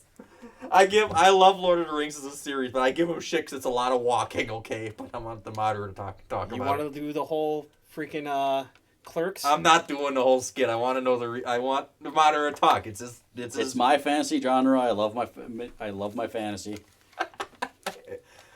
We know how much you love it because you gave Rings of Power a what? A what? A 1? Oh, no. 3 out of 10? A 3 out of 10. Oh, no. Oh, no. Would have been a better show if you just made everybody a different character, not use the existing ones. And then actually showing Sauron. I didn't care if he showed Sauron. He just made no sense. Oh, my God. Oh, I'm just going to do everything I do to the rest of Middle-earth because a girl dumped me. I'm done. You know, when you put it that way...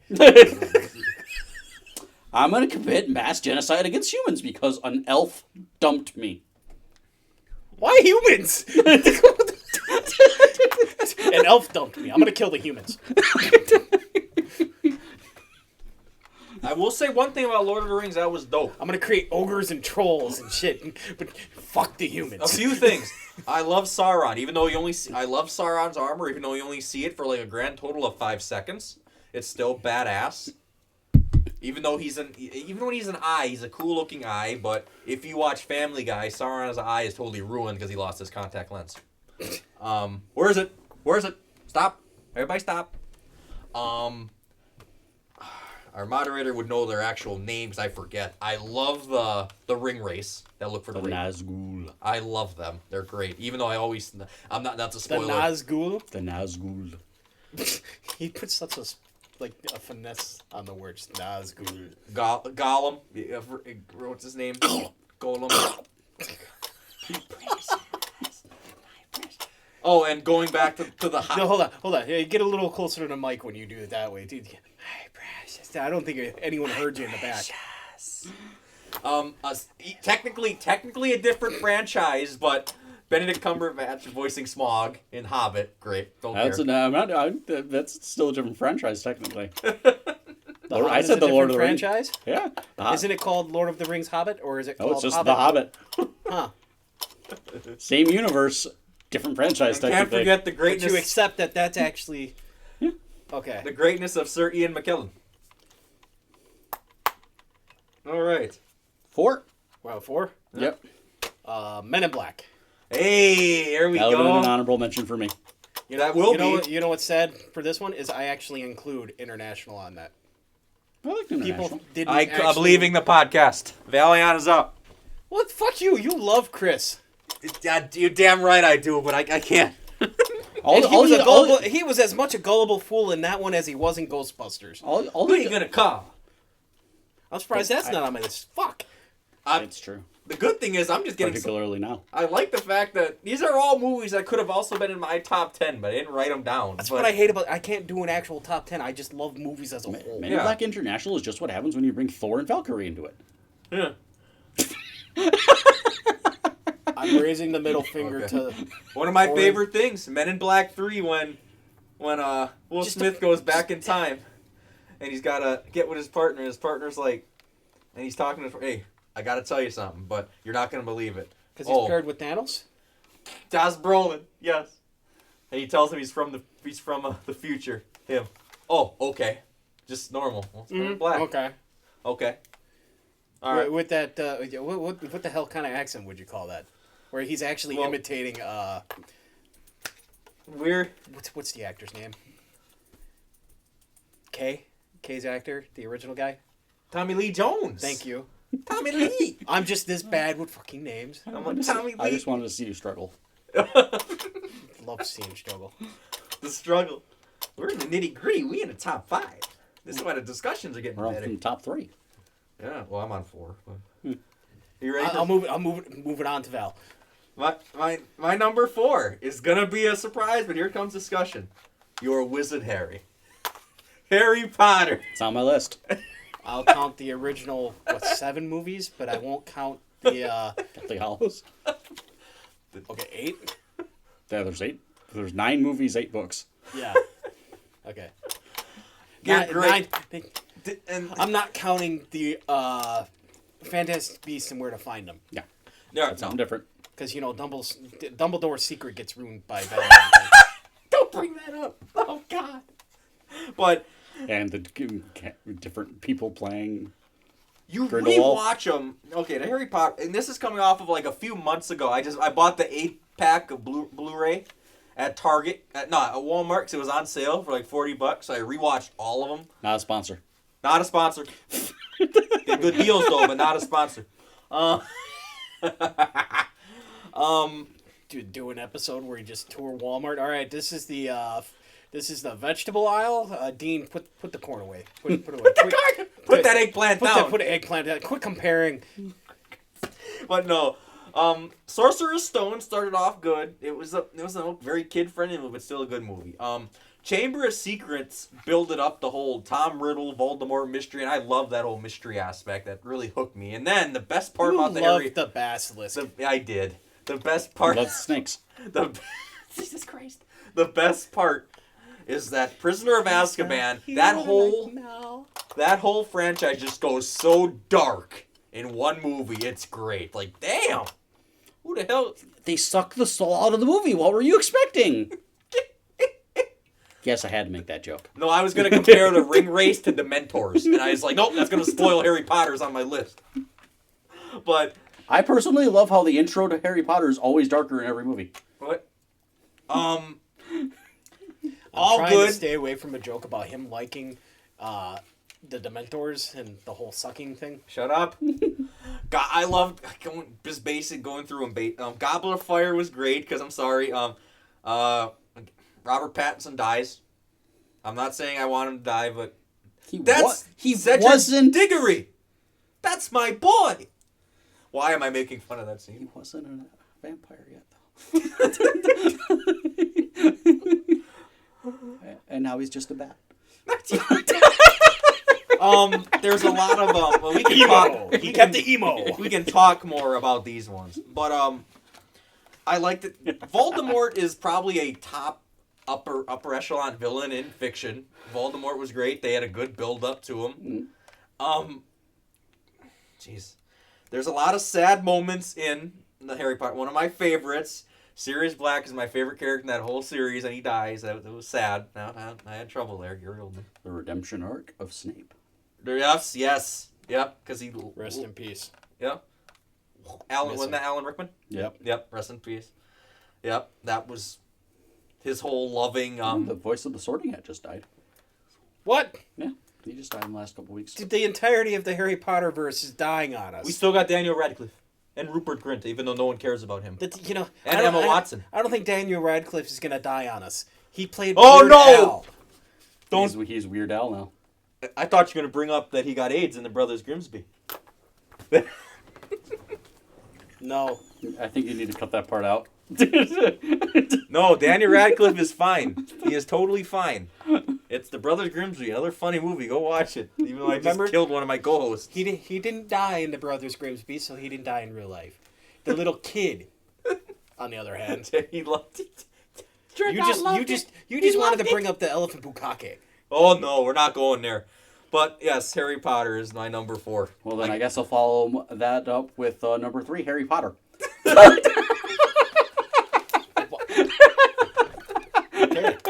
Let's go on to my number 3 then. Because we've talked enough about Harry Potter. Yeah. My number 3, and this is as a whole, TMNT, Teenage Mutant Ninja Turtles. Are you counting the newest 2? Or are you just going off the practical suits one? Versus Okay, we'll straight start CGI? off with the practical suits. You know, the Jim Henson suits. Yep. That's what started it all for me. Yeah. I'll agree. And then my uncle showed me the 80s cartoon, and boom, it just went off like a rocket from there. Like a rocket. Rad Want to grab another? Break, sir. What? I was hoping there was some in the fridge. I'm gonna put some in the fridge. I was wondering why you were bending over extra long. Nobody was over there for you. I'm not that good a bartender. But, Jim Henson suits into the 3D one where it was literally just called TMNT. I liked it, because technically that was supposed to be a part of that same universe, even though they went and did it CG. This feels like a little intermission almost. Vale on his back. Had to get him. But as far as Michael Bay, Teenage Mutant Ninja Turtles, Michael Bay. I thought they were okay. I mean, I as a Turtles fan, I still loved them. I mean, as soon as he brought in Bebop and Rocksteady, they did great. Seamus! But the bubblegum alien, which is what I love calling him, kind of screwed it over for me. I love Shredder. Shredder's great. Be quiet, Mikey. Okay. You know, you're not supposed to say... Cowabunga. Stephen Amell is Casey Jones. Yes. That one threw me for a loop, and then I watched him in the movie. And I was like, okay, I accept you as you are. He swapped his bow for a hockey stick. He didn't fail the city. Not this time. Cowabunga. All right, that's my number 3. Okay. My number 3 is actually going to be one that everyone else is going to facepalm like, I should have known it was on Dean. My number 3 is The Tale of Captain Jack Sparrow. Pirates of the Caribbean. That is my number 11 honorable mention. I love pirates. I love everything about pirates. You can cut this next part out. I like how he says his actual name. You said your own name? Yeah, he did. I did? Yeah, you said... That shows how much I'm actually paying attention, I guess. Everybody's going to facepalm when you say, of course this is on Dean's Top 10. He said that. That's my government name. Whatever. Who cares? I don't care. Our future fans know my name. I don't care. But yes, Pirates of the Caribbean. Well, if anything, if we're actually doing this the way we want, they're going to want to know you. Captain Jack Sparrow, Johnny Depp, amazing. Orlando Bloom, great. Keira Knightley, great. Orlando Broom. He's a broom now. Keira Knightley is no longer... She's just Knightley. Knightley. And then her partner in crime is a broom. What kind of movie are we watching now? Is she sweeping the floor with them? That would be straight up Disney's alley. Yes, it would. They got you can always rank them. Some are better than others, but The original 3 are great. Davy Jones, I love. Great villain. I love Dead Men Tell No Tales? Yeah. I like the villain. Yeah. It kind of offset for me, though, considering after they did Davy Jones, then you have... But technically there's a movie in between Dead Men Tell No Tales and... Stranger Tides. Yeah. Blackbeard was in one of them. That was the one that was... Stranger Tides, isn't it? Yeah. And like I said, it's a pirate lore thing. It's one of them Disney... It's like... odd that it's a Disney franchise, but God still. damn it, now I have to rewatch it because I don't actually remember what Stranger Tides was about. I need to rewatch some of those. Yes, I do. It's the one I forget about. My number 2. Welcome to Jurassic Park. Ugh, gotta love the dinos. All 6 movies. Another movie series that inspired me to be something I never actually did. I wanted to be a paleontologist. Look where I'm at now. I'm a janitor.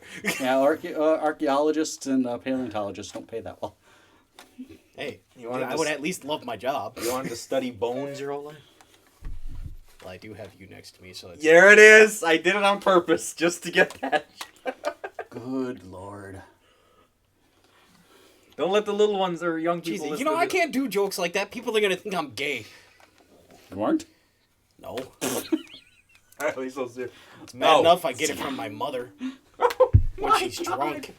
Oh my God, they're learning everything about us. But okay, I strongly believe me and Dreadnought's number 2s are the same. Seriously? My number 2. What is your number 2? Oh, it's on me. Batman. Nope, never mind. It's not. I'm the most different in our group here. No, I seen the wrong list. I seen you're just writing what's your random number ones 2? down. Batman. No series. comic books. It's fine. Tim Burton's Batman wasn't... We said no comic book stuff. That was literally rule number 1. It's fine. I count that one as based more off No, the it's animated series. Here comes a epic debate. People. You disobeyed rule number 1 on the of writing down your second I movie. disobeyed anyway. He didn't die. Why were you gonna? I was just about to say, hey, what do you mean? I always have to obey rule 1 because I have to obey rule 1. I have no choice. That rule 1 for you and him was no horny. Anything else? That wasn't my rule. That was Anything you want to say? Quickly, say what you want about Batman. We're running low on time here. 1 and 2, loved it. Michelle Pfeiffer is Catwoman. Yes. Yay. Yay. You didn't I'm like trying to shorten this because I Batman and Robin and Batman Forever? I like the introduction of Batman and Robin, considering it gave me the fucking joke of the century. Holy rusted metal, Batman. Huh? Bat nipples? Making Yeah. them cold like Mr. Freeze is hot? Clooney. Yeah, I got the Bat card. What? The Bat card. Okay, that's my number 2. All right, let's move on. Thank you very much. My number 2. Since I had to break it. My number 2 takes place in a galaxy far, far away. Star Wars. Well, I thought you were going to go to where no man has gone before. Star Trek. We'll just ruin this now. Star Wars is my number 1. Yeah! Well, It's a great story. It's one of the best stories of rebellion you'll get in fiction. It's great. And the way they kind of... you mean until the 3rd trilogy? Don't get me started on Rey. Oh, God. 7 was fine. Force Awakens was fine. Force yes. Awakens, great revamp and bringing us new characters. Was it Disney that fucked it up? I have no idea. I think the non-consecutive use of directors fucked that up. Yeah, okay. Yeah. Yeah. Despite the second guy being handpicked by the first guy. Yeah, Ryan Johnson should do it. I said that. Like J.J. Abrams. Well, shit. Oh, my God. Star Wars always brings us something, though. Whether... The story's always there. And they're constantly... Well, now that Disney has it, we're constantly getting something new. Darth Vader, one of the greatest villains in all of fiction, right up there with Joker. Obviously, my 2 favorite villains in fiction, Darth Vader and Joker. So, voiced by James Earl Jones. You ever want to see Valiant's dark side, all you have to do is go, oh, hey, there's Darth Vader and Joker. Why those 2 parallels don't actually meet? Oh, God. Oh, but there's a lot that we're going to gloss over that. We're running out of time, obviously. But Star Wars is my number 2. It's great. And there'll be plenty of Star Wars conversation in future episodes. So you don't have to... You'll hear plenty of Star Wars talk. Plenty. I said it was my number 1, so Jay, go right ahead. You don't... Oh. What was your... Godzilla! Jurassic Park. Okay. Godzilla's my number 1. That's in my honorable mentions. I've loved it since I first seen Toho Godzilla, and that even counts the whole. You can't even see the mouth moving with no words. Godzilla. Yeah, that. Like all the music that's brought into it too. It's the franchise as a whole. I love it. I even loved Godzilla 2000, where he's basically a big iguana. Matthew Broderick. Zilla. And people hate that movie. They gave him a name, and Toho Godzilla. literally brought him into Final Wars just to kill him off in 2 seconds. Oh, man. That's my number 1. Okay, here comes my number 1, and here comes massive controversy again, but I love no series like I love this one. The Resident Evil movies. I should have seen that one coming. I adore the games. I'm sorry, the only one I didn't see coming was you.